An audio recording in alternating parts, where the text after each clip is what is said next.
web, and there is also on YouTube Live. I knew yesterday that our posts to announce the event reached more or less 1 million people, which is nice. So I have no idea how many are online, so but I hope we really have an audience. So that's this is the culture, smart culture, could I say? That's part of Smart Communities universe. That's the table on culture as part of our summit, European Regions for Smart Communities.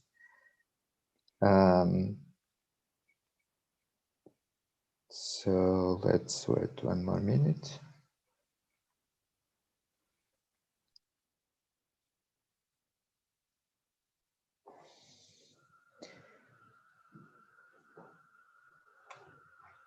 Hello, good afternoon to everyone. So we are starting the table on culture as part of the 12 thematic tables of our European Summit of Smart Communities, European Regions for Smart Communities. First of all, very warm thank you to the 3 speakers. We are indeed having a wonderful panel today. We have from the European Commission as first main speaker, Barbara Strasser. That's one of, I could say, one of the most influential policy officers in the European Commission, and even more in such a sensitive and important topic as the culture and creative sector. We are very, very happy, very glad to have you, Barbara. It's very kind from you to accept to open a table, and not only doing a keynote speech in the high-level session. So that's really, really super kind from you, and that's very helpful for the table. We have also the leader, the director, the inspirer of one of the best high-level education units in Alentejo. That's the School of Arts of Évora University.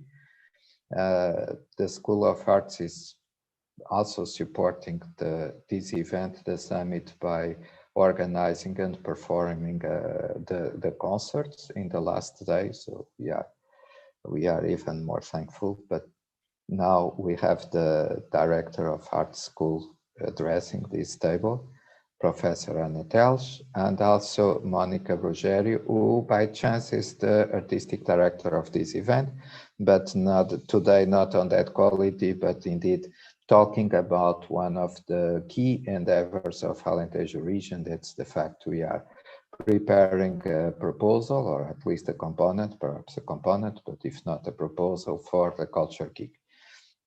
So there are a few, we have done already a few initiatives, quite important initiatives to create momentum for that proposal. So that's why Monica is reporting on those initiatives and telling us about that. After, we have a roundtable debate.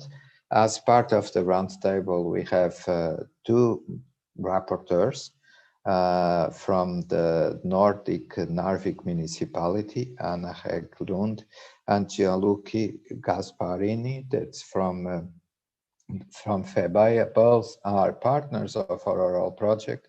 So thank you so much for being rapporteurs today and to help the summit delivering ideas and delivering indeed a structured message from the tables, from the thematic tables. Okay, so I think the introduction is done. We have now time to listen to Barbara Strasser, and thank you, Barbara. Thank you for coming. The floor is yours. Yes, hello. Thank you very much for these absolutely kind introductory words. Welcome everybody here. What a pity we cannot meet in Portugal, but I need to meet online. You are welcome next year. So I'll try to speak about EU cultural and creative sector policies today. Just to give you a bit of a EU policy background, to remind you that the EU competences in the field of culture are very, very small. As you can see in the Maastricht Treaty, it says that the EU shall contribute to the flowering of the cultures of the member states while respecting their national and regional diversity, and at the same time bringing the common heritage to the fore. So it's just to make clear in what kind of framework we are working. Nevertheless, despite of these very limited competences in the field of culture, in the past years, the leaders and the politicians and heads of states even, they have found culture more and more important. That was also before COVID already, especially also in regional development. And this very gathering today is, I think, also a proof of it, that actually things have been changing a lot in the past years. And also the Council, the EU member states work plan for culture also speaks about an ecosystem supporting artists, cultural and creative professionals. So it's kind of a broader concept. Also the innovation concept has become much wider than technical innovation. Yes, so apart from member states and the Commission, there's also the dialogues directly with the sectors and also with Voices of Culture, which is civil society dialogues. Just to give you an example, what is at the moment ongoing is a dialogue on the status and working conditions of artists and cultural and creative professionals, because especially now also with the COVID crisis, it has become very clear that something needs to be done, and for these sectors, and it's impossible to continue the way we have been working so far. Of course, again, EU competences are very limited, but we are trying to engage in a dialogue now with the sectors, but also then with the member states to see what can be done. A working group in the Council will take place then after the summer. So just a study has been published already on this issue. You can find all kinds of comparative tables about how in different member states the status of artists is organized, unemployment benefits, and other social security system measures. So this you can find in that study. And just to say that the so-called ecosystem approach, it's what is being done now. There has also been a very important member states group about innovation and entrepreneurship in cultural and creative sectors, which worked very cross-sectoral and which has quite some interesting findings. You can look in the report. I'm not going to bore you with this today, but just to mention a few ones which could be relevant also for regional and local politicians and policymakers, is the importance of uncertain outcomes, prototyping, the importance of the physical spaces also, like hubs or buildings, industrial heritage buildings which are not used anymore, how to populate this with cultural and creative sector activities. Concerning measuring, actually also a very important point was made, that this kind of obsession with measuring the benefit and economic success of cultural activities should not be focused only on the economic impact, because there is a quite much wider societal impact. Then also, I think in this context to mention, it's quite interesting that avoid renovating too much, for example. So if you have one of those wonderful industrial heritage spaces, don't make it into a glitzy something, because it will not be taken over or the running costs will be too high. Then creative hubs can be a useful structure, but that has to be developed already before the renovation process starts, keeping structures flexible based on the needs. So all of these interesting things you can find in the recommendations, and also in a stock taking that took place last year just before COVID. So a lot of interesting up-to-date recommendations from member states and the sectors. Yes, we are working a lot with this finance, learning, innovation, and patenting for CCI's project on skills, on patenting, on intellectual property rights with creative hubs together, and also established Creatives Unite. That's a platform to share experiences in COVID times, and now it's going to change, of course, going out of COVID and becoming a more general platform. If there are interesting contributions, one can contribute directly to this platform via this button on the right. And yes, has interesting, good practice sharing. Yeah, that's an interesting partner. The European Creative Hubs Network has been established with the help of Creative Europe and is now an independent network, and is also has become an important partner for all kinds of activities. Then just to mention, there are also different opportunities under exchange programs for cultural and creative professionals under the program iPortunus or Makers Exchange, also with open calls which are happening periodically. The same is also true of the STARTS project, which is more in the field of technology and arts.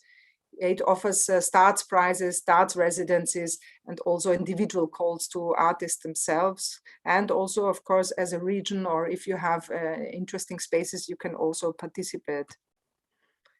Yes, here for regions and cities, there are quite important collection of interesting cases via catalogs. So it's made in an easy way to understand what other regions are doing and in innovation and culture, and how maybe things could be inspiring for your regions. Also with this other network, the Trans-Europe AL, which many of you may know, it's kind of industrial heritage spaces, first generation network, which has also interesting activities. And for example, just to mention, this is a good practice case. It's Kaapeli, the cable factory in Helsinki. That's also interesting that there was a huge cable factory empty, and nobody knew how to tackle it. So basically the building was given to the creatives themselves. So they are owners of this huge building, with which then they could go to the bank, ask for bank loans based on the ownership of the building. Then they renovated it, and now it has it's fully occupied with creative spaces. So I think that's also another solution to think about. If you're a local city policymaker, you could just also directly think about giving the ownership of decaying industrial heritage building to the cultural sectors themselves, so that they can actually take it in charge right from the start of renovating it. Yes, then there are many other cases which you can find in this collection of case studies where public-private partnership plays a role, like here in Matadero, Madrid, or also Košice, that has been a cultural capital of Europe. And it shows, it's an interesting case, it shows how out of a European capital of culture, they developed a kind of a cultural and creative sectors development agency, which is now part of lots of consortia and important projects all over Europe. So that's also an interesting case to look at. Just to say that in general, there's Erasmus. People sometimes tend to forget that also Erasmus can fund activities in the cultural sector. If you, for example, want to invite young people in the field of culture, you can also use Erasmus. Then the Cultural and Creative Sector Guarantee Facility, that's 1.8 billion euro. Not with all EU member states, but with a lot of banks from EU member states, agreements have been signed. Then I just wanted to say, if you are in need of data and statistics, the EU cultural statistics are constantly being developed and worked at to be better statistics in the cultural field and to separate out cultural activities and employment. So you can find them in that link. Then there have been different studies on cultural and creative sectors and the COVID crisis at the European level. The organizers will share the slides, so you can look at that also later on. Other relevant studies also. And we are now doing a new study to arrive at new figures of cultural and creative sectors at the EU level and their share of GDP. So that's another one which is ongoing. Then there's the Cultural and Creative Cities Monitor, which has a certain amount of cities, and you can then adjust the different indicators and see what kind of conclusions can be taken. Yeah, in general, just to say that regional funds, just 2 years ago, we still had only 70 EU regions that had chosen cultural and creative industries as a priority of their smart specialization strategies supported by regional funds. But now it is 120. So the activities are rapidly rising in the past years. European capitals of culture, as I already mentioned, can be an important vector in there as well. Here, I just wanted to show you what can be done, because, for example, this project is one of those projects which goes in between, because there are many funds now available. And it's just to show that the consortium here is, for example, linking the capitals of culture with creative industries and with COSME. COSME is the SME support measure of the EU, and it is still doing something in the field of innovation and culture. So just to show you different examples of what is possible. Then, of course, this slide I don't need to present it here, because many of you are very aware of all the different regional policy networks ongoing, like the Urban Agenda for the EU, URB Act, Urban Innovative Actions on Cultural Heritage, and then, of course, the regional networks, RIC and ERIN, which are also important actors here. Here now, the Worth project, which is open for also design incubators.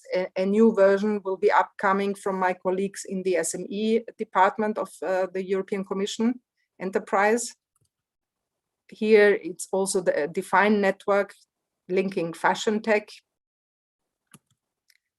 Yeah, and in general, I mean, there's lots of different funding opportunities where culture and cultural heritage are now part of the funding landscape. We are very happy that in the new EU budget, there is now even more money available, big increases for culture related funding programs like Horizon, Erasmus, Creative Europe, Invest EU. Just to now the funding programs, the new calls are being prepared as we speak. So in the next weeks, you will see the first calls coming out, and the first ones are already being published at this moment. There's the new EU research program, Horizon Europe, which has different wording now. It's about the European innovation ecosystem, talks a lot about soft skills for innovation, where culture very well fits in, regional and national ecosystems, interregional partnerships around smart specialization topics. And I think it's the topic here of this conference. So you can also think about not only regional funds, but also, well, I mean, Irradiare is of course also a Horizon project, but you can think about more calls will be coming out on that topic. And of course, the new KIC, Knowledge and Innovation Community for cultural and creative sectors and industries, that's going to be launched, the calls, by the end of 2021. There's also already a lot of information available on the website. That is going to be a huge amount of money. And it's there, I think it could also be interesting for you. Maybe many of you are already involved in the different consortia negotiations, because the regions are very important partners here, together with education and business and culture and creative sectors and research. Then there's, of course, the new edition of the Creative Europe program. Culture Strand will be different calls. Then the media also, there will be about also a European video on demand platform and many other new activities. The new Invest EU program, so the guarantee facility shifts to the Invest EU program. Again, here it's important, because it will be important for the upcoming calls, that culture and creativity are explicitly mentioned, and also cultural activities with a social goal are also mentioned. So there also expect some upcoming calls under that program. Of course, COSME incubation support and the networks will continue to work. The new Digital Europe program also mentions education and culture, so that's yet another budget strand. Activities already ongoing. Now, how to find your way in all this? I think for the moment there is the EU funding portal, which is actually very good. So if you click on this link, you type in a keyword, for example, culture, and you will find all ongoing calls at the moment. If there are not so many yet, it's because they have not been launched yet. So if you try from now, between now and June, there should be a lot of new calls coming.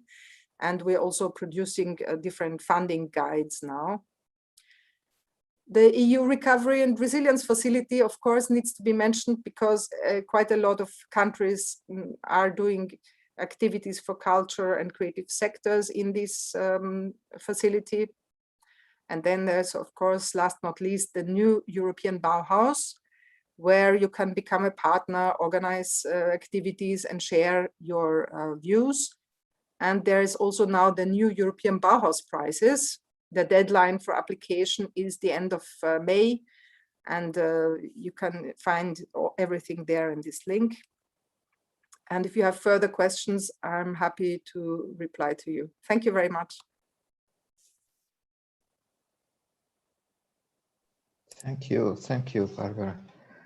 And indeed, that's very useful that you could make an overview, visiting a little bit the European strategies for this decade, because there are one of the motivations to organize these thematic tables under the summit is indeed to debate and to think and to discuss about the way or the alignment between smart communities and the digital policies and other policies.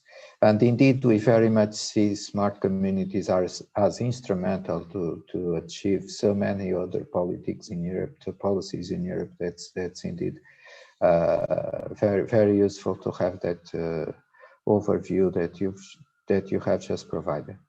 Thank you so much.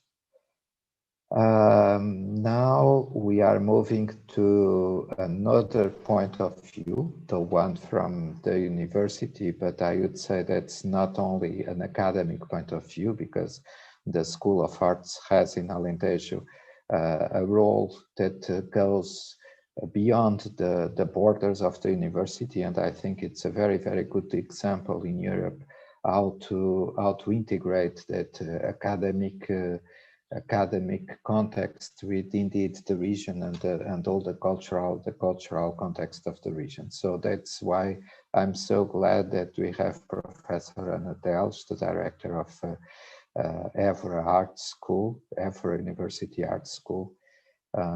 Thank you for coming, Professor, and that's really a privilege to have you. Thank you. So the floor is yours. Thank you very much for the invitation, first of all, and it's absolutely my pleasure to be here and to talk a little bit about the relationship between what is regional, what are some regional qualities and the activities we do in the school, and how do they align with the smart communities ideal that we're talking about in this summit. So thank you very much. I will share my screen, if I may.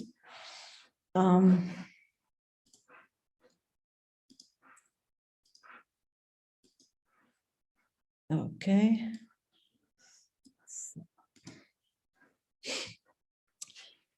In 1952, Alfred Kroeber and Clyde Clapham proposed a critical inventory of definitions of culture. On that occasion, they listed no less than 164 such definitions, amongst which two are especially significant. The first so-called humanistic definition had been formulated by Edward Tyler in 1871 and suggested that culture or civilization in the largest ethnographical sense is a complex ensemble including knowledge, beliefs, art, customs, behaviors, and laws, as well as any other disposition or use acquired by men as long as they live in society. As Philippe Descola puts it, this definition does not distinguish the notions of culture and civilization, as it equates the notion of culture with a collective creation subject to a progressive perfecting movement.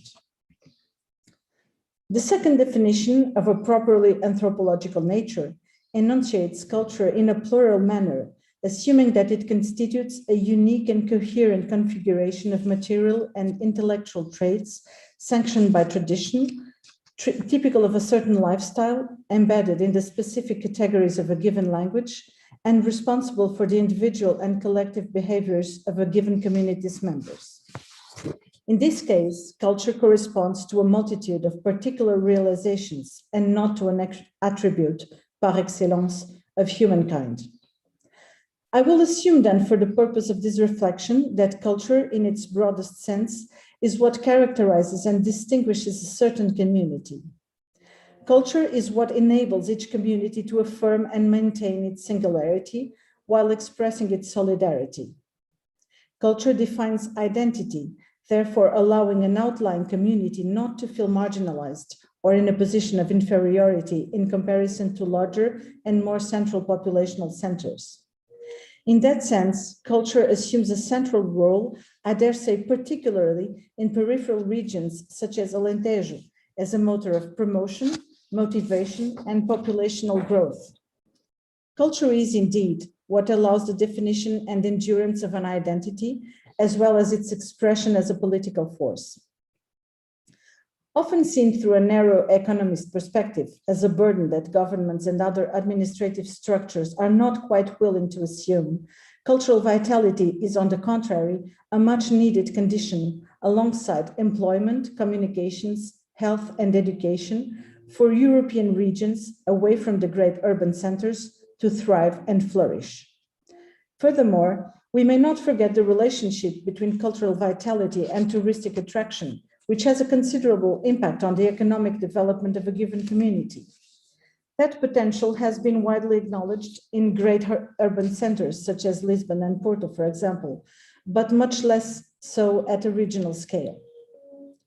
Local culture linked to a specific identity smooths the economic, social, psychological, and political adaptation of a region to the challenges and constraints of globalization.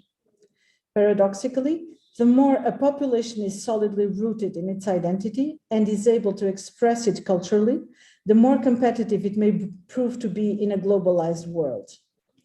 While cultural specificity may not by itself lead to prosperity, it is no doubt a key element for the regions to partake of a modern economic dynamic. Now, how can the culture of this specific region, Alentejo, and particularly its artistic manifestations, contribute to the emergence of a new, more sustainable, inclusive, fair, and beautiful post-pandemic world? How may the arts partake of that process?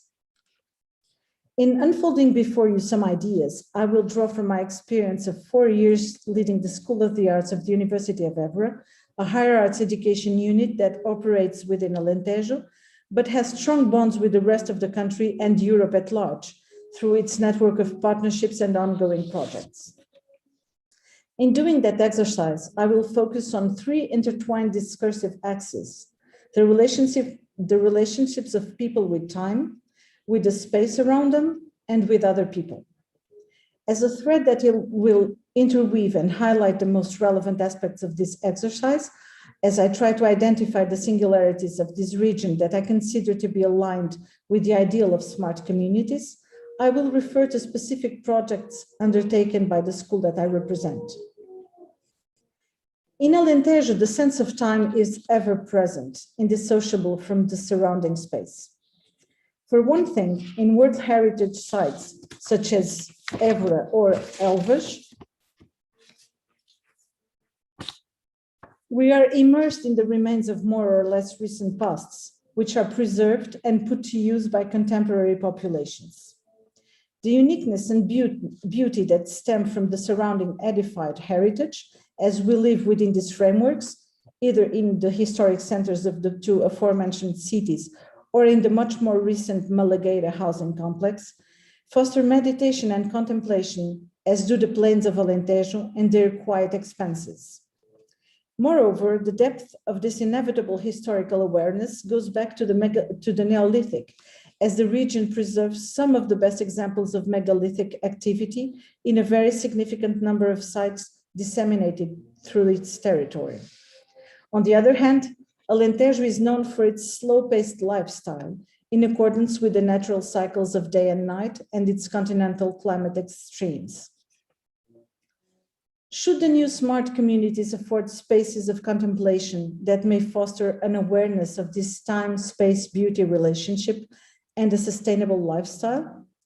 Should other urban centers in Europe and around the globe adopt similar solutions? Our first-year architecture students have thought so and elaborated a collection of follies or urban devices designed to promote contemplative rest and slowing down in the city of Évora.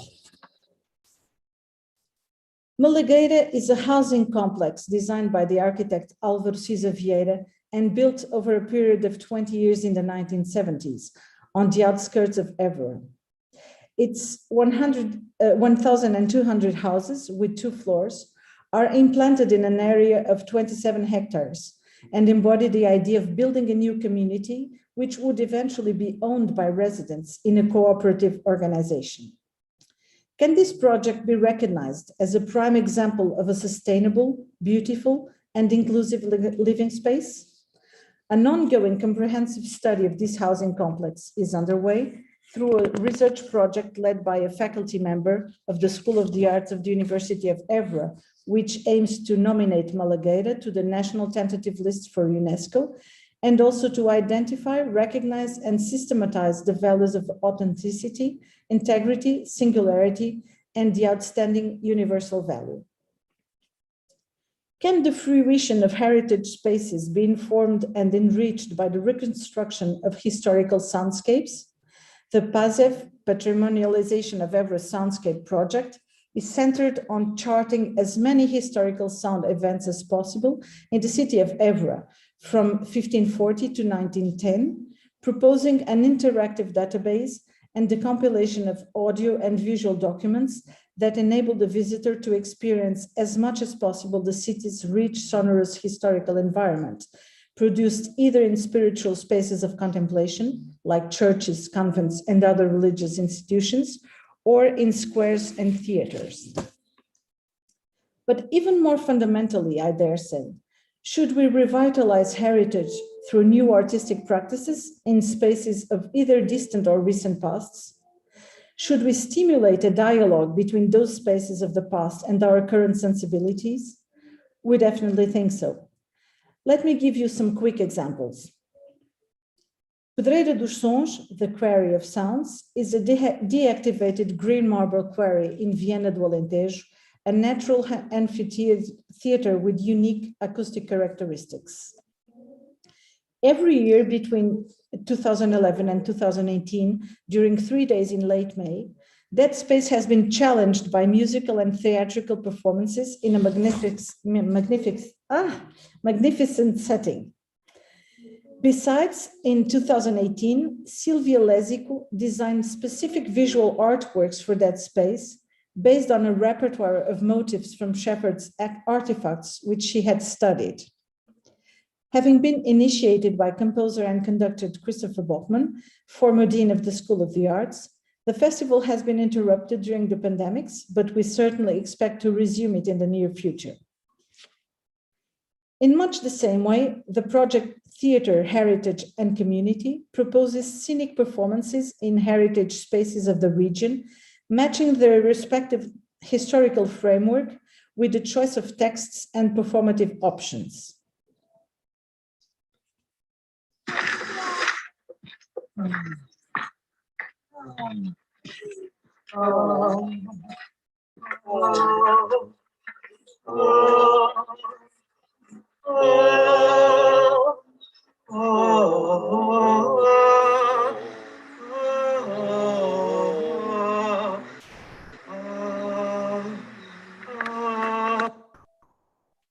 On the other hand, several concerts of music students and faculty take place in churches, such as Évora Cathedral or other historical sites.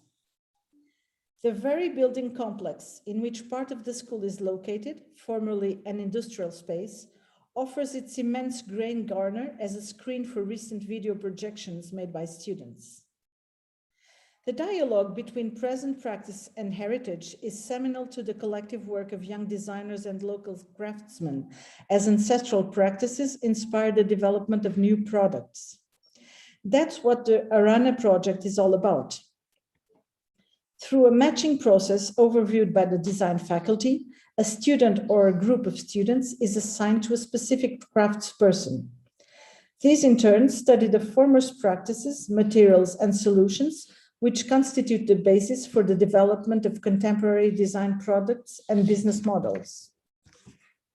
Another example is the invention of a percussion instrument made up of 22 cowbells of regional manufacture, chocalhos, the chocalhophone, which came to existence in the context of an application for the recognition of the chocalho craft as UNESCO immaterial heritage and has been played in several orchestral concerts.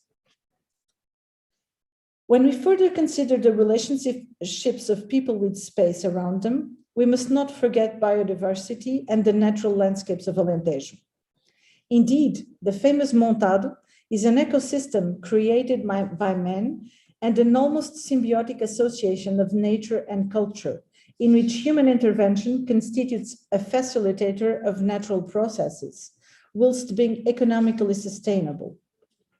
Natural landscapes in a region where cities are quite small are easily accessible by the populations, and that proximity may actively promote a culture of respect for biodiversity and environmental sustainability. With their specific ability to communicate without verbal discourse, artistic practices performed in this region may in turn be powerful vehicles for the transmission of ecological concerns. On the other hand, the more regions are conscious of their culture, the more they will be able to withstand climate change and all its dreadful consequences. For if not to culture in the noblest sense, people in acute stress resort to dogma and violence as a means to try and make sense of pain and difficulty. How can we ignore the state of our planet and our relationship to its fundamental matter when watching a theater performance in which, over a bare scenery, the only non-human element is earth poured from above? How may we remain indifferent to ocean pollution by plastics when it is metaphorically represented by actors moving within a closed plastic bag filled with smaller residues of the same material while trying to free themselves before suffocating?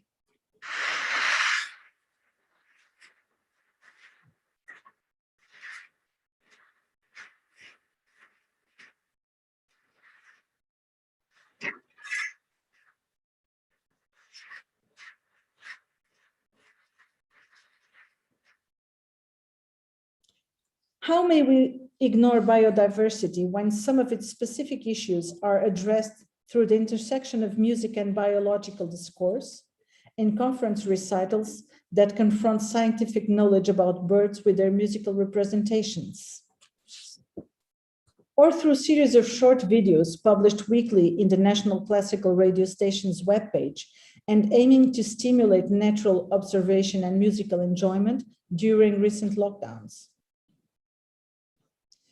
When considering how people relate to other people, we should note how meaningful and sustainable relationships have necessarily to be based on inclusivity and equality. Here again, the arts may be agents of change in promoting empathy, communication, and awareness of concrete and transversal problems, such as gender equality, solidarity, and inclusiveness, as we have strived to do through a great number of specific artistic projects. That means welcoming forms of expression from other peoples, other countries, other continents, other ethnic backgrounds, thereby construing a post-colonialist narrative. This theme has been deepened in conjunction with another most pertaining subject treated by students in their work: migrations and social upheavals. The theater performance Sem Rosto, No Face, has been very effective in deepening the spectator's awareness of the social disquiet and turmoil of the present and near future, especially as it reflects upon the integration of former Portuguese citizens from Angola in our own country from the 1970s onwards. That also means reaching out to organizations that promote solidarity causes and fostering their own missions through benefit concerts and other actions. Denunciating gender discriminatory practices has been repeatedly done by the school and its associated artists and researchers. That aim has been achieved, on one hand, by studying, interpreting, and valorizing the work of women artists and composers, or through a myriad of artistic activities aimed at promoting awareness concerning issues of domestic violence, of which I shall highlight the project From Silence to Reaction, Artistic Practices Against Domestic Violence, which seeks to contribute to behavioral change and reflection among young people regarding gender violence and to alert the general community about this social scourge. As I have tried to demonstrate, artistic and academic activities which stem from a specific regional context, such as Alentejos, may effectively act as leverage and driver of cultural vitality. In that sense, their intrinsic individual nature contributes to the collective and very actual project of giving birth to a new, more sustainable, inclusive, fair, and beautiful post-pandemic world. In their uniqueness, they may also provide meaningful models for other European regions partaking from identical ideals. I will be happy to further discuss this matter with the audience, be it in the debate that follows or later on. Thank you for your kind attention.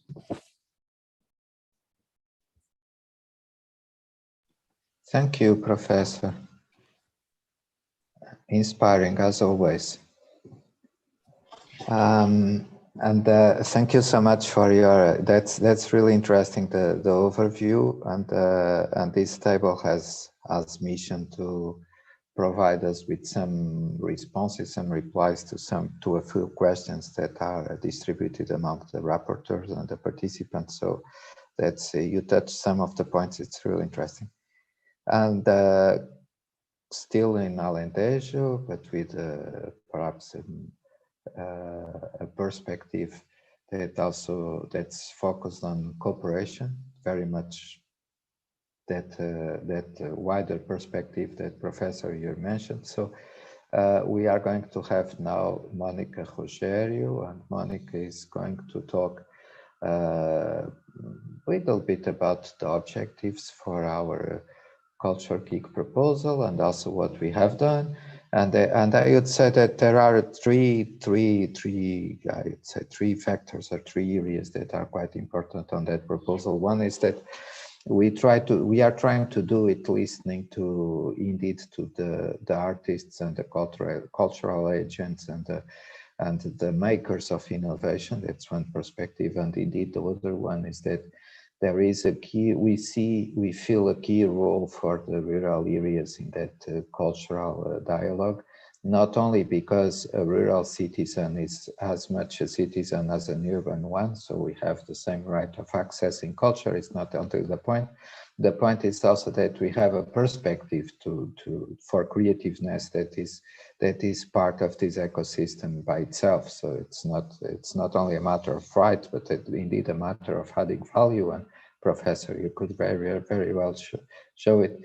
And the other point is that we see this proposal very much as part of the cooperation we are developing with other European counterparts, and I would say European networks very much. And we will see tomorrow, not tomorrow, Wednesday, that we are lucky enough to have in our event most of the critical European networks, and also the perspective of cooperating with other regions. We are going to have the free state of Košice, the self-governing state of Košice in our final session, in the same session where the president of Committee of Region is speaking. So you mentioned Košice Barbara mentioned Košice as an example. So that's very much a process, I would say, to develop, enhance, and deepen that cooperation, the way we see the Culture Geek proposal preparation. So Monica, please, the floor is yours. Okay, thank you. Thank you, Marcus. Thank you for the invitation. I will try to share my screen. please confirm to me that you are seeing my screen and not the slides, right? It's the screen? Okay. Well, I think the most important has already been said by Professor Anna Tels and also by Barbara, because I think I'm going to make a small resume on the topics that you have been bringing to this conversation. So as Marcus was saying, we have been working, and I have been working with Alentejo Europe, and Alentejo Europe is the permanent office in Brussels from Alentejo, and we have been working in a concept, in something that we believe that it should be bringing to the dialogue, that it is rural areas, the culture in rural areas, and we have raised this discussion about the future of Europe, and but we wanted that discussion to be made with artists. And that was clear to us that creators are innovative and bold, and we needed them in the debate in order to bring the solutions that we wanted for the rural areas.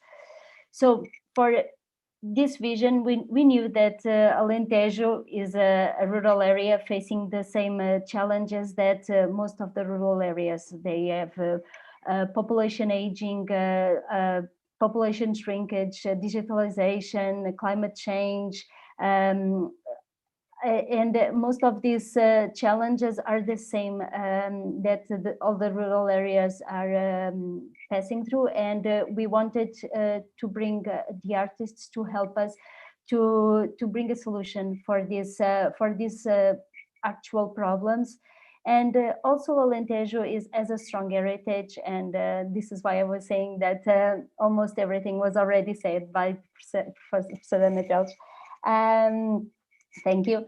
But it's true, Alentejo has a strong heritage and local traditions that we need to preserve. And putting on that, we have opened a dialogue with artists and creators because we wanted to bring them to the discussion, and we didn't want to fabricate a solution, something that was artificial. We needed to understand what artists that are already professional artists, like that they dedicate their full time making creation and innovating in specific topics, and we wanted to know what was their point of view. So, and we also knew that rural areas, it's not the same that urban areas. We needed a dedicated approach. So we had lots of small lights, but we, as Marcus was saying, we needed the artists and the dialogue to come out with the solutions. And we knew that this dedicated approach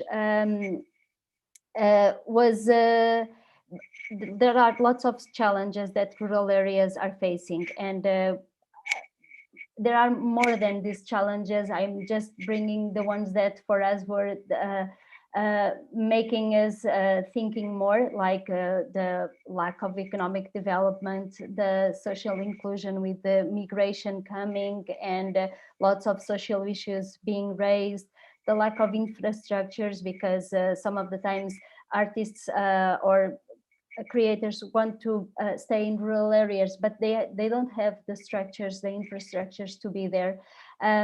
Also the fact that critical minds also always or most of the times they try to go to energetic places where most of the things are happening, and so they run out from these rural places.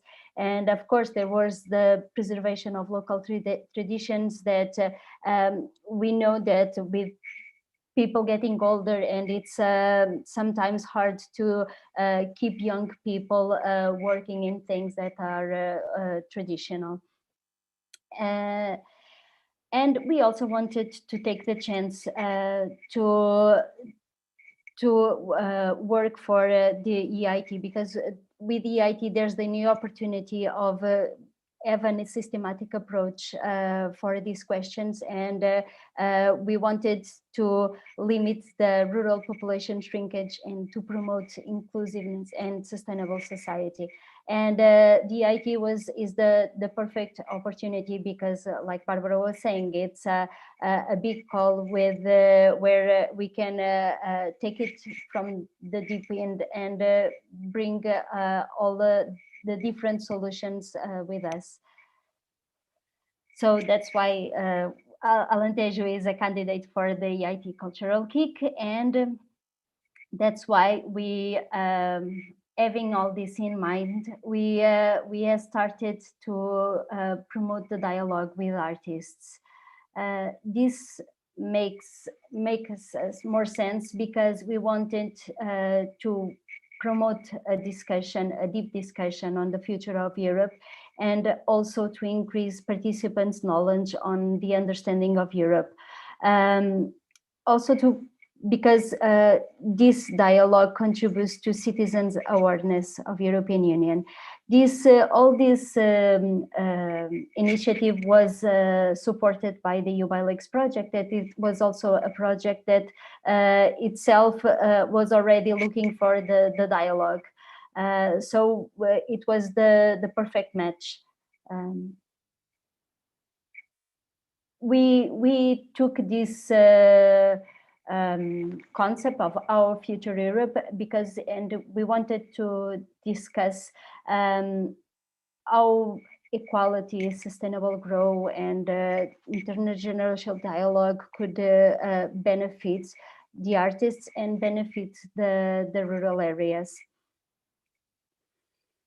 Also, we wanted to engage and to connect and empower artists in rural areas. We needed to attract new audiences and develop knowledge and skills around the cultural activities. And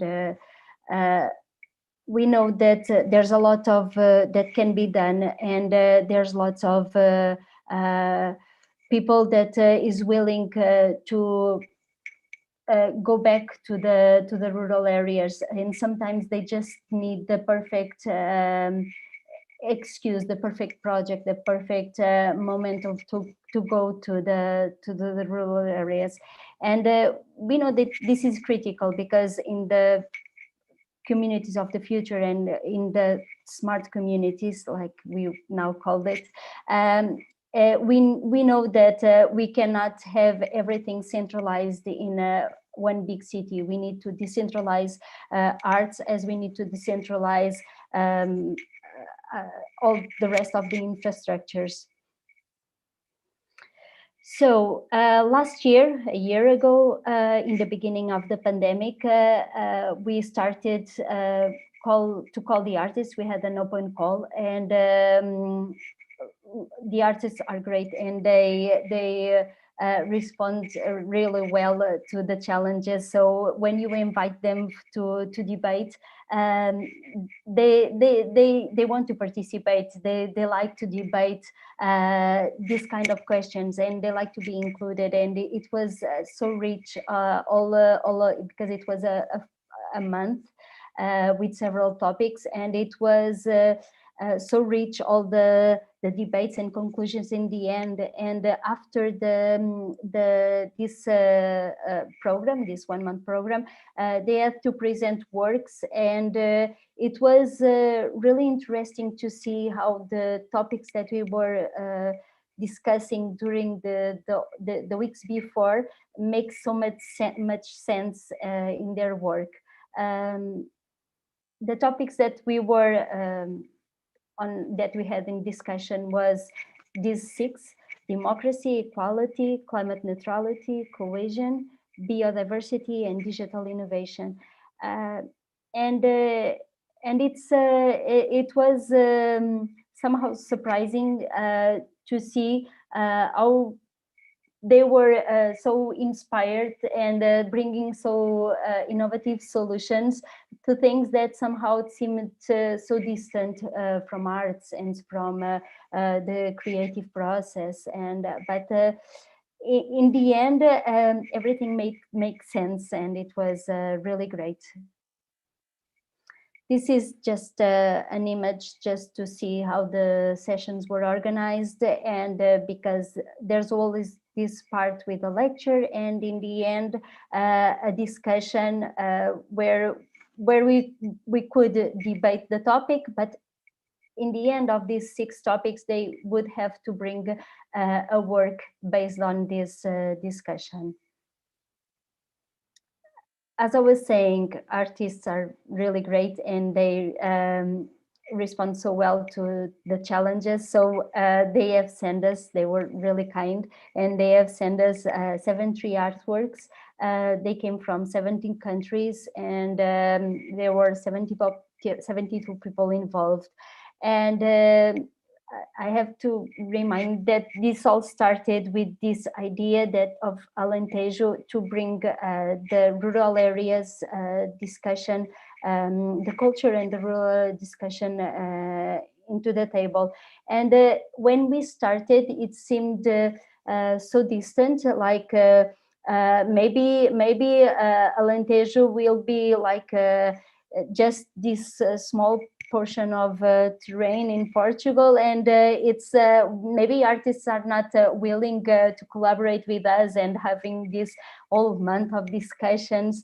But it was really surprising, because in the end the artworks were great, and since then we have been communicating with them. I saw, I don't know if we still have it, but I saw one of the artists here watching these sessions. That's Cleopatra David. But the truth is that after this, we keep the dialogue, and there was a new session like a month ago that was Culture Kirk Fest. And it was based on the same concept, and but it was more centered in the EIT and in the KIK, but we made this small connection with KIK and Kirk because we wanted to introduce the rural into the debate. But yes, since then we have this connection with them all, and every time we invite them to participate in something, or every time we have a challenge for them, they are always willing to participate. And I think this is the plus of the discussion with artists, that the solutions are always a little bit a step ahead, you know, like there's something that they can bring that usually us that are not so connected with the creative artwork, it's been really interesting. I invite you to visit the links. That's where the web pages with the artworks are, and this is it. Thank you.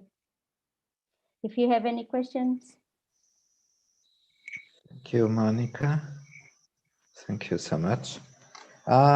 Questions? Yes, now we have time for debate. Lots of time. We organize these tables in order really to have that time needed to talk and to listen. Sometimes in other events or in shorter sessions, we have to do smaller debates, but this time it's so we can use a full hour. So that's up to you to intervene and to speak. And of course, if we finish earlier, we will finish earlier. Anyway, we have 2 partners from our oral project that are taking notes from the discussion now, and that's very much welcome to have a discussion among the speakers too. Yeah, we prepared some questions that I can try to insert later if you need, but I would very much like to listen to your spontaneous comments. So I don't know, Barbara, do you have some comment about what you could see from Alentejo? We are a little bit proud of it, so that's why I'm asking. No, I think it's very impressive what a region like Alentejo can do, taking culture as the center point. And yes, I would have a question for you in terms of what are your plans for the future? Are you preparing participation in major projects? I don't know, regional development funds or EU funding, or I don't know, other projects that would be interesting to share? Why not? Professor Anatel certainly may have a lot of ideas going on or emerging from her school and from the university. I could say that the ones I know, but just to pass you the word after, the ones I know from what in Brussels we are trying to take care of course, the culture geek, it's a very important one. And there is another dimension that we are paying attention is to bring the to do the best we can for this digital decade. And the digital decade is not only about building software, but it's indeed about changing a paradigm. This is, for instance, very important when it comes to, of course, skills and digital literacy. So that's relevant. We are developing related to the Auroral Academy, but that's something that is quite near, it is going to happen quite soon, and it's not that much dependent on applying for funding. And more in general, there is an interesting idea to cooperate with other regions who may face a similar challenge related to information, communication, and media. Why? Because I would say that in Alentejo, we are a cultural dense region comparing to the low density of population, but indeed that low density makes the system, makes the fabric of media to be weak. And that's a pity because once it is weak, it's not attracting the public. And once it doesn't attract the public, it gets even more weak. So that's why we need to find some sort of business model, operational model in order to contradict this cycle and to develop a positive look. Perhaps cooperating with other regions to develop common mass media that could be sharing some platforms and to develop some operation that could be profitable in the end, and to allow the specific local and regional media to use that platform and to have a sort of regional TV that could be shared by a lot of other regions facing the same demographic challenge. If we don't do it, our newspapers will have fewer readers, and after they will lose quality and they will get fewer readers again, and so on. So, and that's the same for radio, that's the same for local digital TV, and so on. So that's indeed the need of bringing or finding a new business model, a new operational model for media. And that is related with culture, of course, and that's related with the notion that we are digital prosumers, so capable of generating contents and using content, generating digital service and using digital service. So it is very much also related to skills. So there is a loop, and in that loop we need to refresh the process because our fabric of media needs help.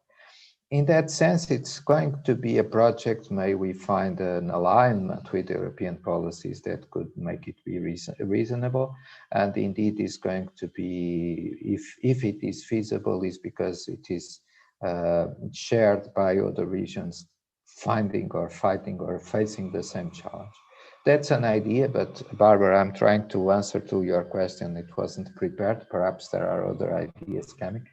And I don't know if Professor Anatel, perhaps Professor, you could add some other topics in which we have the feeling that Alentejo will be present in Europe in near future. Yes, thank you very much for your, Barbara, for your very enlightening presentation and for the question. Of course, being a higher education unit, we're mostly concerned with research projects on a national and international level. And so we're mostly focused in that. And also we belong to a university university, which is much larger than the arts. And of course, the structure is more keen to developing research projects than artistic projects or financed artistic projects per se. So of course we aim at Creative Europe and so on and so forth, but it's true that we have a structural difficulty because we have, well, our teaching staff is under a great pressure and workload. So it's quite difficult without the help of specialized services to build up applications for Creative Europe, because as you know, they're quite complex. We're working a lot with ILIA, the European League of Institutes of the Arts, which is a great help in finding partners and in the, helping us overcome these difficulties. So I really hope, and it's a priority for us in the School of the Arts to enhance the application to different types of projects, be it in the research realm or in the artistic realm. So. Yes, I think you could use maybe in addition to Creative Europe, maybe easier, as I mentioned, is Erasmus, where students can apply directly also for, different kinds of actions, and also STARTS residents, for example. It's also aimed at individual artists, and of course also the iPortunus project. Makers Exchange maybe as well, because like in the north of Portugal, in Porto, they're quite active. They have a hub in Porto, UPTEC, maybe you know it, and they are also partners because they're the universities, but they're also kind of a technology hub, and as such they can also participate in other kinds of action. So maybe that's also an idea for your university to expand a bit into this digital field. And the other thing is, as I said, enable students or explain to them where they can apply directly. I mean, they can apply directly for a STARTS residency, they can apply directly for an Erasmus, an iPortunus as well. So, sometimes some students, they think that they cannot do anything.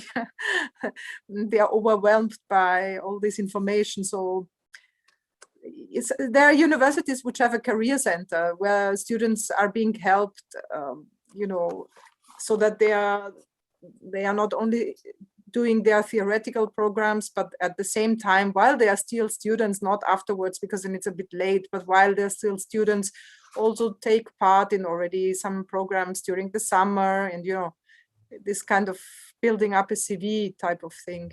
Yeah, thank you. And I didn't mention Erasmus because that's the basic projects we're working with in international cooperation. So that's of course that's an ongoing activity that we have, and also in what concerns the digital and prototyping activity, we're just establishing in the school a hub, a creative hub, which is called Arteria Lab. And of course, they're focused especially in creating synergies and projects. They're established through an interregional project, which is the Magallanes project for the creative and cultural industries. And of course, through that area too, we're broadening our possibilities, but it's very helpful, your advice. So thank you, Barbara. Monica, do you have a comment? I think, I know, Monica, that one of the issues under consideration, I would say, related to future proposals, it's not yet a matter of discussion, but it's going to be so soon. It's about the new European Bauhaus. And Monica is representing here an entity which is applying to be partner of New European Bauhaus initiative. And by chance, we are lucky enough to have during this summit a session about New European Bauhaus. And that session is so nice that it would be an event on itself. We have a head of unit from the European Commission. We have a member of European Parliament. We have 2 professors from Évora, that's from University of Évora. We have a director from from external action from another region. So that's really wonderful panel. And it makes the point that indeed in near future we may be on that topic. And Monica, before I pass you the word, just say one thing more, that very often, Barbara, I was told by people in the region that if is there any priority in the culture and education area, it's capacity building. We need capacity building in the region. And that is more on the side of structural funds than sometimes in other funds, because it's that capacity building is a process that should be very much supported by the regional intervention. We have some hopes also on the resilience and recovery fund, and also on the programs that are shared by also with our neighbor regions in Spain. So I don't feel the capacity building as very much like a first priority when it comes to apply directly to Brussels, but that's very much a point. So that's an area where we have to invest, to keep investing. And Barbara, you made a point of Erasmus, it's very much part of it. So thank you for that, but I talk too much, sorry. I have to pass the word to Monica again. Monica, some comment on New European Bauhaus connected with Culture Kick. Yes, no, it's true, because we have been following the New European Bauhaus, and last week or 2 weeks before, I don't know, there was this big conference where lots of things were came to the public, because until then it was still a little bit blurry, because we were already following it, but it was not really sure what was the intention of the initiative. So it was not clear how could we participate. And now it's getting a little bit more clear, and we are trying to be one of the partners of the New European Bauhaus. Let's see. But it's really great to see, because like we said, like a year ago, when we start working on this question of the rural areas, it was not really clear what could we bring new for the discussion. And in fact, the European Union has made a really big effort to put the culture in the daily topic. So it's let's see how it goes, but I feel like we are making a good path to it. Yes, maybe just to add to the discussion, yeah, we have to keep in mind what Anna and Monica were saying before, also that not everything is cultural and creative industry, not everything is marketable, not everything, I mean, there is also culture as an intrinsic value, there is artistic intervention for art's sake, so not everything has to be industrialized. And the second remark is also concerning the skills that Marcos, you mentioned. I mean, not every artist needs to know how to do a bookkeeping and business models and be an accountant. And I mean, okay, some basics, but he doesn't need to be, or she doesn't need an expert in everything, that's for sure. But I think some basic skills, because all of us now, I mean, I don't know, some decades ago, there used to be a task for secretaries, which were, typing on the typewriter, and now of course it's completely everybody has to type. So in this sense, yeah, the skills are evolving. All of us, we are now digital, do we want it or not? So okay, there is the basic skills where I think most young people are anyway very, very on top of the issues. So maybe, I don't know if it's so much about skills, maybe it's also about having the courage actually to say, yeah, this is for me. I'm from Alentejo, but still why not?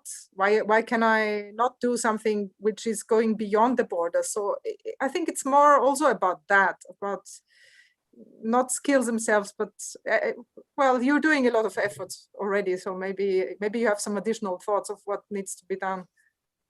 No, but because yes, it's true. That was our feeling in the beginning, because it seems like culture and also artists, they some of them keep living on rural areas, or they go to rural areas because they need that kind of environment. But most of them, they run from to the big cities, because it's in the big cities that is everything, like all the offers, all the infrastructures, all the support, all the opportunities are in the big city, and they need that energetic vibrance from the city to keep going on the creative and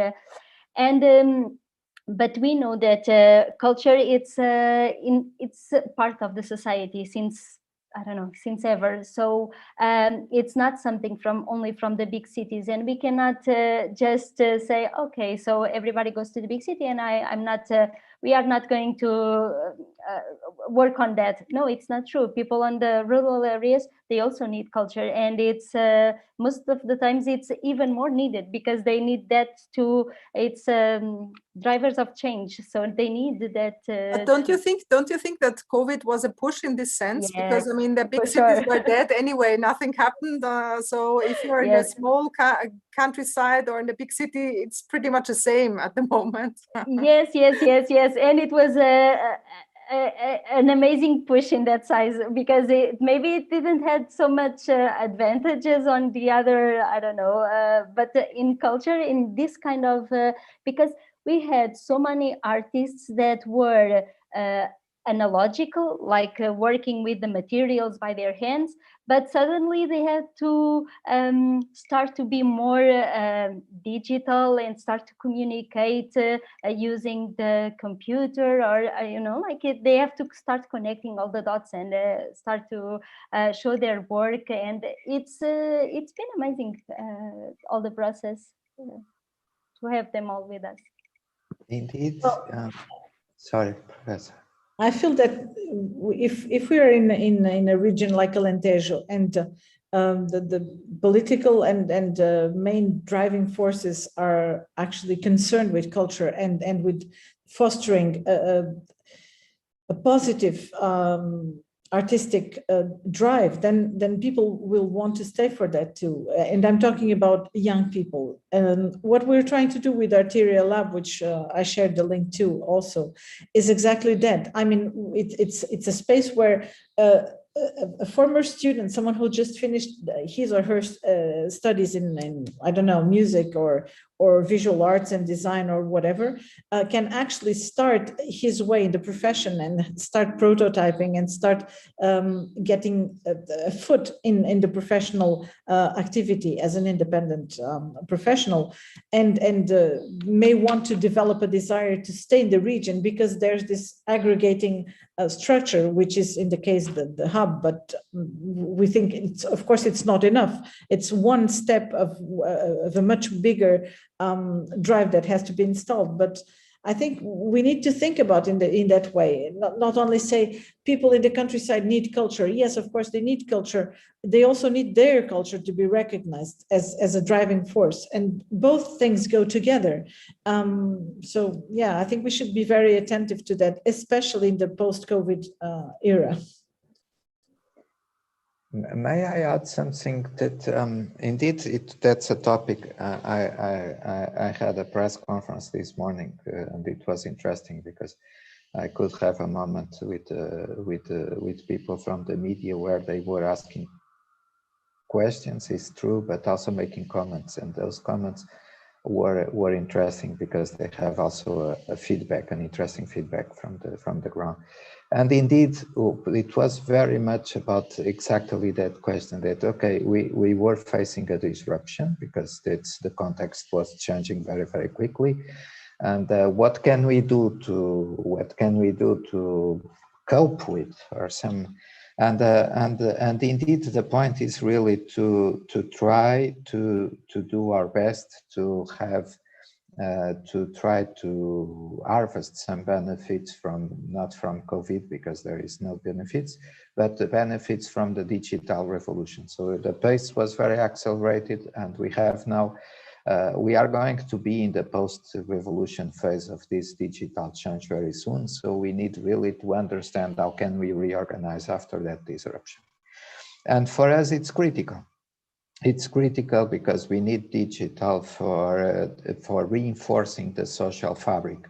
And that's digital together with culture, together with opportunities and other factors. But indeed that need of reinforcing the social fabric is present because very much because of culture. We need to respect the elderly people's culture and to make it continue to reinforce the social fabric of the region. Because everywhere in Europe, with all these changes that rural areas are facing, very much related to agriculture, for instance, but also other aspects, if we don't do so, we risk some sort of decomposition or degradation of the social fabric, and that's very bad. Even because sometimes rural regions tend to provide urban also with a counterpoint on this, a counterpart or a balance point on this, on those aspects related to culture and also innovation. And that's why we really need to preserve and to develop our social fabric, our cultural identity, and it goes now digital. So that's why the thing is so present, and it makes the skills to be critical. And that's not only skills for young people to become entrepreneurs, but that's indeed skills to make digital to be useful for all, and to make digital to be used by all.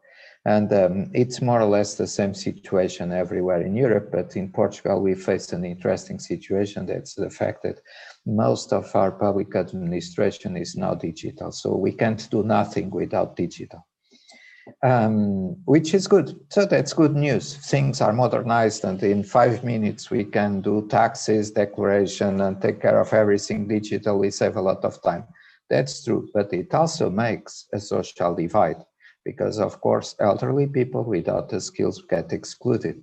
So and of course there are some ways of helping and some people taking care of helping them, and so but we can never put ourselves, and even more when it comes to critical areas like culture and opportunities related to entrepreneurship, innovation, and others, to make digital to be a divide.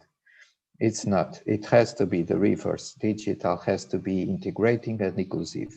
So that's why skills is so important. And when we talk about skills, we have the need of capacity building, not only meaning training, but when I say capacity building is to have the local capacities that sometimes are local centers or regional centers for that. And so Barbara, you mentioned the Fab Lab movement. That's one of the priorities in Alentejo. We need more Fab Labs and for people to get to be closer to those small structures, but very useful. And that's why capacity building in these sort of areas it's a bit more than just training, but also that's also important to consider it as a way of removing the divide and making or bridging the gap and making digital to be for everybody. In our oral project, that idea is very present, so that's part of the program. That's why we are creating that oral academy and everything, and that's why we see so much. We see the cooperation with university and other entities so important. And hopefully we can also use the amazing programs like Erasmus and others to support it, because we are not alone on that process. It's a common challenge that other regions are facing, so we can try to scale up solutions together. I don't know if there are other comments from the, yes, Barbara, please. Anyway, let me just say that on the chat, I put the 4 questions that the organizers prepared for these tables, just in case we need inspiration to continue the debate. Just to mention the questions are there. Barbara, please. Yes, thank you. I wanted to say concerning the Fab Labs and all of this, what has been especially fruitful has been to link the Fab Lab to the schools, I mean to the smaller kids. So we did also during one of those projects, we had the Fab Labs directly going to the schools, you know, once a week and do activities with them together. That's of course a more immediate result because then the kids know where they can 3D print whatever they are trying to do at home, you know. So I think it's from very early on age on where the chances are, and I think schools need to be involved because it cannot be just all on the shoulders of these private small, you know, entrepreneurs. It should also be the schools that links into these possibilities, and there are good examples with that. Barbara, we are then the other sorry, can you hear me? Yes. Then the other shot. I think the last sentences, 2-3 sentences, we couldn't get. Yes, no, I was just meaning that to basically to link schools to Fab Labs is a good idea, especially for smaller kids already from earlier age. And then the second idea, I wanted to ask you about that, because how did Spain do the thing with the gaming? You know, I mean, Spain has now become a major center for games developing, especially also not in the capitals, but in areas of Spain which are less prosperous. How did they do it? And do you think it is possible to do something, maybe not the same sector, maybe with a different sector? It doesn't need to be games, can be video games, can be something else. But how do you think they did it? Let me, Barbara, okay, but that's just to be perhaps fostering the discussion, not necessarily an answer. So everybody on the panel may comment, of course, but I would say that the very example that you provided us with, Barbara, the one of having Fab Labs and school integrated, that's very good illustration for a very important keyword in rural areas. That's integration. In big cities, if we do something, there is enough critical mass of demand and things may be sectorial. We don't need to pay that much attention to integration. We can specialize, and we say, okay, specialization is it's smart. When it comes to rural areas, that's the contrary. Reversely, we need to integrate. If we are too specialized, it doesn't work because there is no critical mass, because maybe there is not enough demand, and so on. So the example you mentioned, integrating schools with Fab Labs, it's very much the case. We need to integrate everything. And that integration is much a keyword present. And an example is, for instance, with comparing smart cities to smart communities. Okay, so of course, we need to integrate vertical, technological, contextual cities, and we think only about the period. Okay, maybe there is some kind of project. They survive nevertheless because they have critical mass. So again and again, and we hope that finally having generalized, universalized digital makes integration easier. So that's one more point where rural areas can start balancing with urban ones. But okay, I'm just using your example to make the point of integration. And a very good example that we can use for integration is our own lives, because I don't know no one in Alentejo who has only one job. We all do several things at the same time.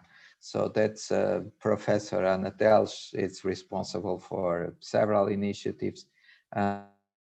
And Monica is here representing, I think, 3 entities at the time.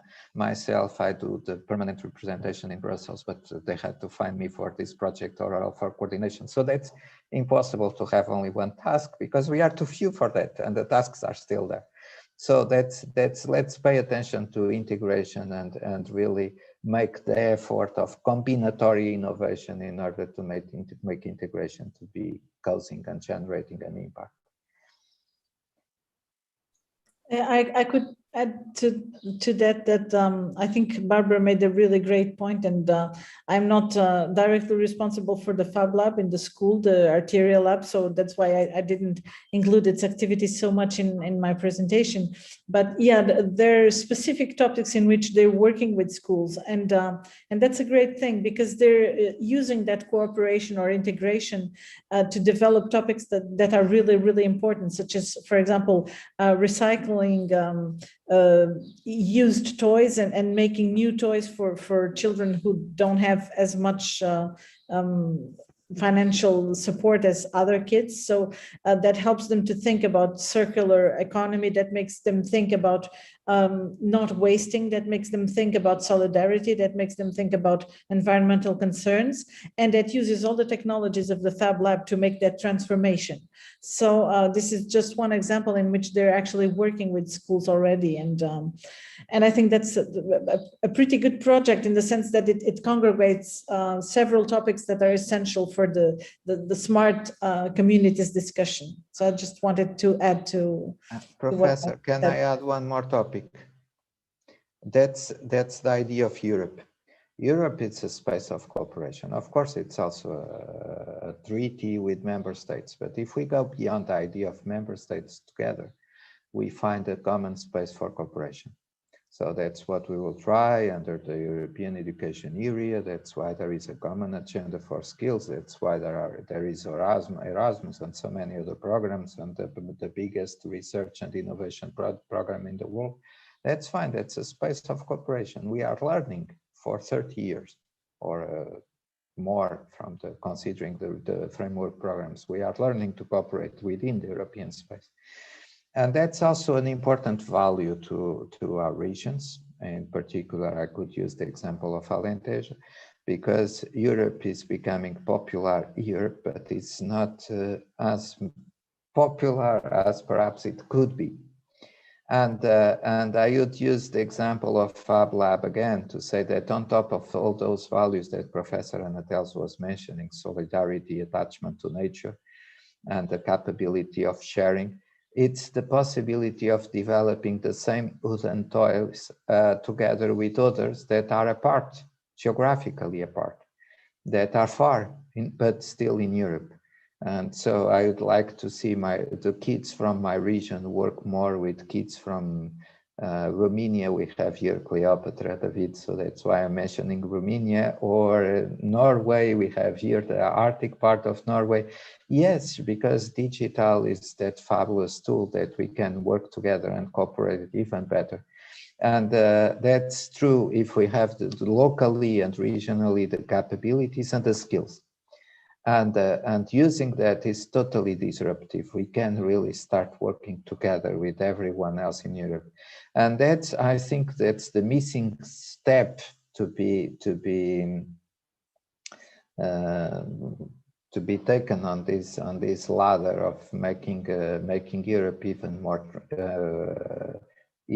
more popular in our regions. And that's the opportunity to indeed to get used to cooperation. And of course, the common point throughout all the European programs is the fact that we have to work with European partners. And that's great. That's great indeed to find so much inspiration from everywhere in Europe, where we can find people with same culture, same cultural values, same interests, same challenges so many times, and indeed so much keen on sharing ideas. Of course, it balances for rural areas what that spirit of urban concentrated creativeness that sometimes we may find on those clusters in urban areas that Monica was mentioning. And it opens the capacity or the possibility of working in other sectors, as Barbara was mentioning, the case of gaming, because that's the idea of cooperation between clusters was very, very instrumental, for instance, in the Basque country to make gaming to be an industry. Before that, long time before that, they started working with other clusters in Europe and developing those cluster-to-cluster cooperation. And that's again something that is in Alentejo, we are trying to motivate people to work that way. Also on the industrial side, and that's part of it, to develop or to use the clusters to be more to be an instrument for innovation, or to develop or to manage that manage innovation at a regional level. That's a priority, I would say, clusters and attracting digital investment and the digitally based companies. That's a priority. Of course, again and again, it's useful that we have the skills in the region to make it be impactful.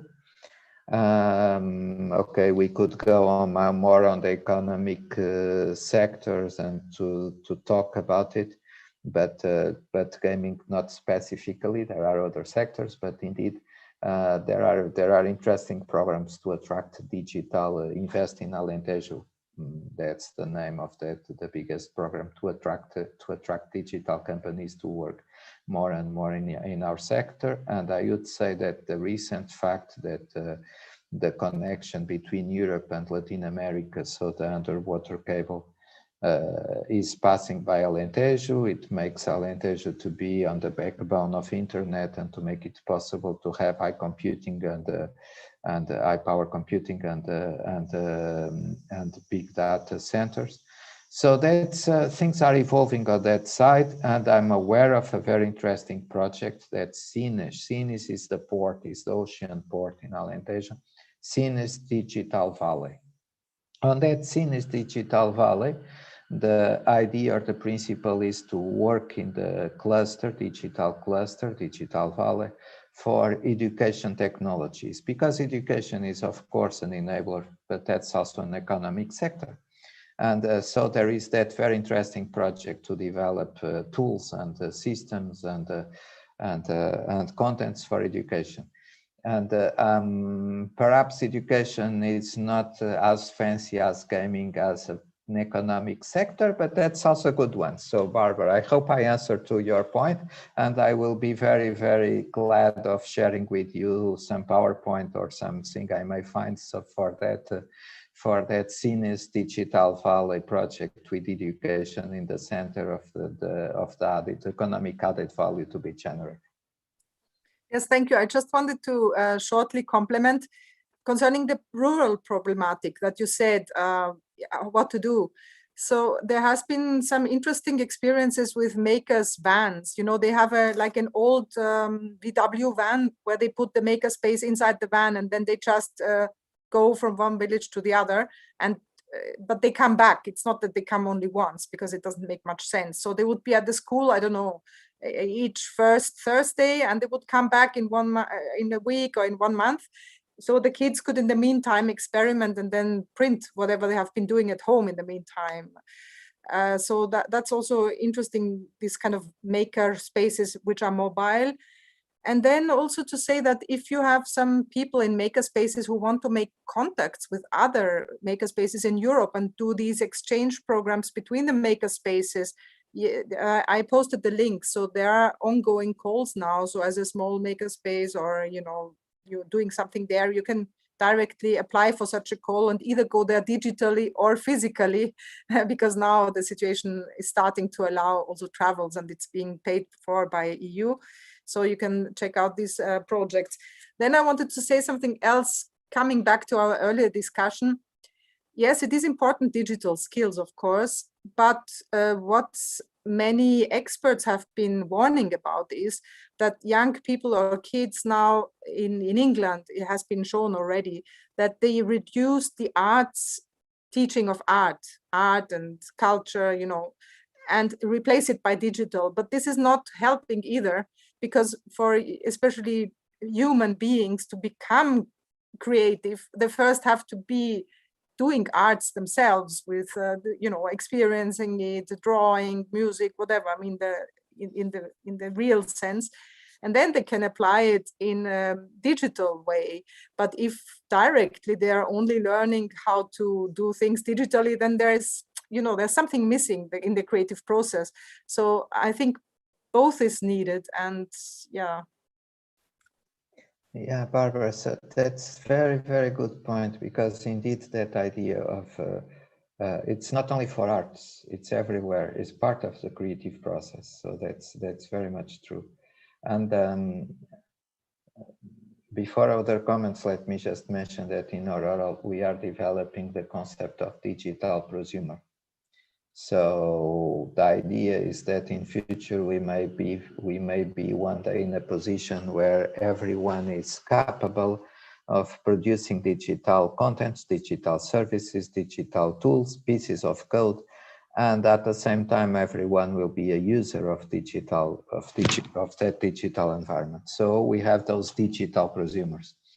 And then there is then we can start seeing digital as part of the process, indeed, to connect people during the creative process, because we don't isolate it. We are humans, as you said. So that's we need to share in order to be creative. So, but okay, let's just go around a little bit for other comments. Cleopatra, let me call you because I see you there and we couldn't hear you yet. I don't know if you have some comments. Normally you do, so that's why I'm calling. Sorry, apologize for the surprise because it wasn't announced.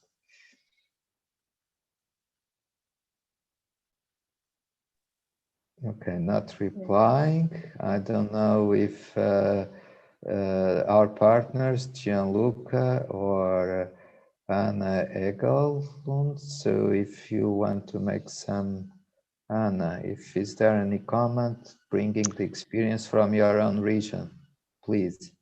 Yes, I would like to say a few words because, Marco, you were mentioning, hello to all, by the way.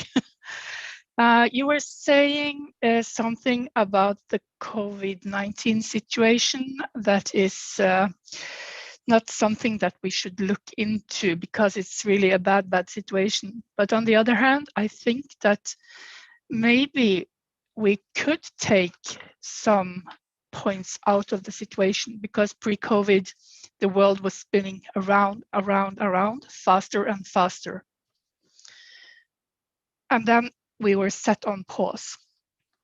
So I'm not talking about the tragic that this situation has led to with the deaths and the sick.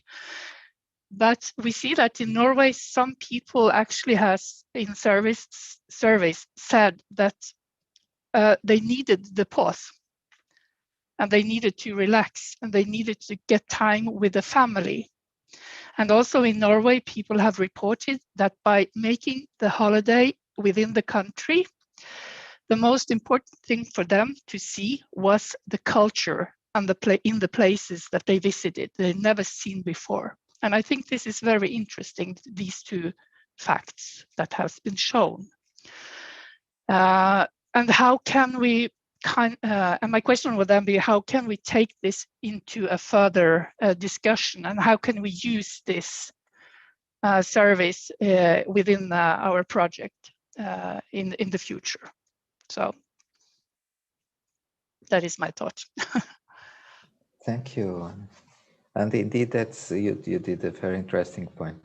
I don't know if some comments, Monica, perhaps. I think I would just add that I hope we don't lose the chance to learn something from all this because in fact it's true, we all needed a little bit to slow down because sometimes it was getting too hard to manage all the daily life. But yes, it's true. It's funny the fact that we believed that we needed all that intense activity, but in the end, we still need that to slow down and to learn. I'm going to just to tell a small episode. It's from a friend of mine. It's something a little bit personal, but I think it would be interesting because of what Barbara was saying. This year kids were at home learning the first year kids were learning at home how to write and read. But the teacher was on Zoom, so she didn't have the tools to helping them. So they were starting to read and making the first letters on a keyboard. So and before they know how to write in a pencil, they were typing in a keyboard.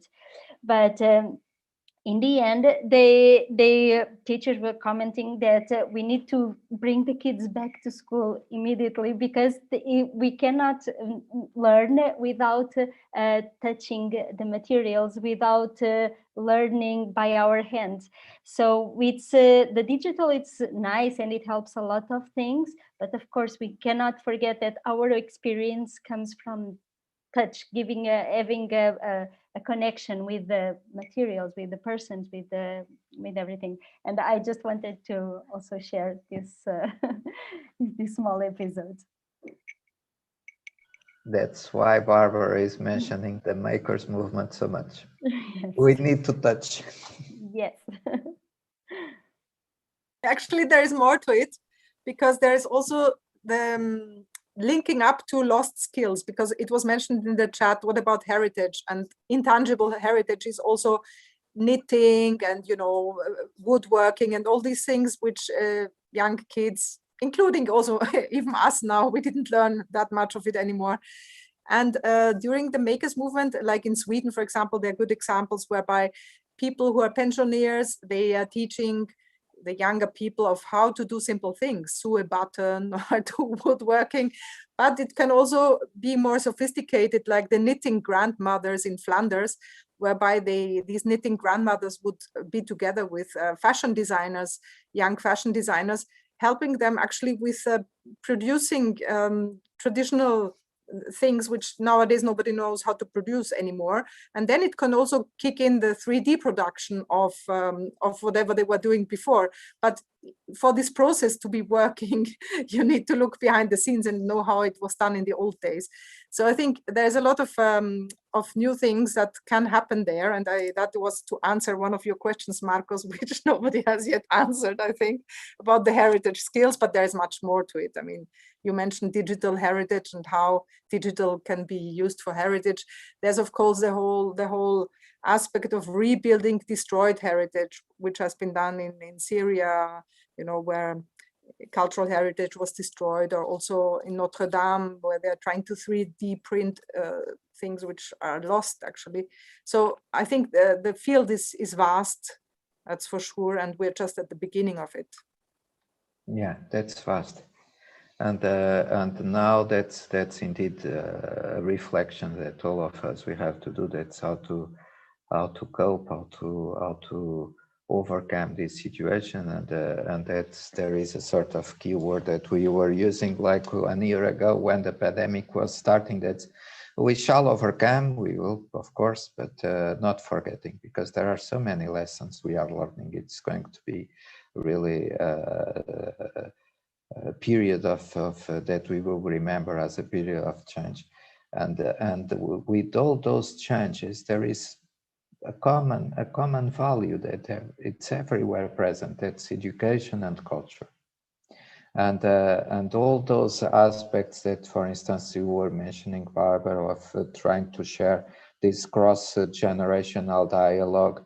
And as Anna was mentioning, the need of perceiving the details, or Monica, the need of touching, yeah. And that's why to learn and to develop these cultural capabilities, and even perhaps also growing and expanding the artistic practice. And that's, we see, okay, that's perhaps one of the points we were missing before. And now it's our job to use digital to support it and to make it totally part of the of the smart communities. Just going back to the initial topic we are developing, that's discussing culture as a contextual topic for smart communities, which on itself is already good news. Because as we had smart cities for 10 years, and it was only about using better bricks for the buildings, because to prevent them to get too cold. Yeah, that's important, but culture is now part of this integration process for smart And community. Marcos, you forgot that the smart bricks would be collecting all your data and connect the refrigerator to the to the stove and all kinds of crazy things. But okay, apart from that, I wanted to quickly answer one of your other questions about culture and smart social life. And going back to the idea of the knitting grandmothers and, you know, all these kind of skills, it has to be fun also. I mean, digital skills and connecting generations is also a lot about fun. So, you know, the knitting grandmothers, they were actually having a lot of fun going to these fab labs where they would be asked and needed by young people, and, you know, not being by themselves all day, but also being able to feel a value of knowing things which nobody else would know. And, you know, maybe more of this needs to be done also in a positive way. That's very much true. Indeed. I was wanting to make a very brief intervention to go back to what Barbara was saying. And I mentioned in my presentation the Arana project, and that's exactly what it is all about, because in this project, our design students are assigned to a specific artisan or craftsperson, and they actually go there and learn with that person, this ancestral knowledge, this intangible knowledge. And there's a real intergenerational dialogue, because young students are able to brand the artisan's activity, and to propose a business model, for example, and to suggest new products based on that on the technology of that particular artisan. And on the other hand, all they do, the design students, is based on this ancestral knowledge. So there's a real interchange of practices and knowledge between these two different generations, two different realities, and all based on what is real life knowledge. So I thought it was a good example of what Barbara was saying, and I was relating that to the grandmothers, knitting grandmothers in Flanders. So anyway, I just thought it would I could develop a little more something that I pointed out in my presentation, but of course I passed very briefly, because the point was not to stop in any particular project. Thank you. I don't know if, okay, we are about the time of closing the table. I hope our rapporteurs could take notes and perhaps devise some way of trying to answer to those questions. Let me just make some announcements to the summit. So we are going to have tables today and tomorrow. Today we are finishing. And after those, the contents of those 12 tables would be tentatively put as part of a memorandum to have some sort of proceedings or results from these discussions. Wednesday, we are having sessions, co-design sessions in the morning, so sharing ideas for new projects, mostly with project coordinators from other projects, such 2020, Life, Urban Innovative Actions, and I think there is also a big Erasmus, so Knowledge Alliance, and okay, but there is some degree of diversity for to cover the several programs. And Wednesday afternoon, we have the strategy session with a large panel of responsible people for the European network. So as I mentioned, there are cities, all the others, and also quite a presence of the smart city area or the smart city approach. Thursday, we have our new European Bauhaus session. That one I'm so much proud of, because it's indeed a very, very, very good one. And the two high-level sessions where we have an address from the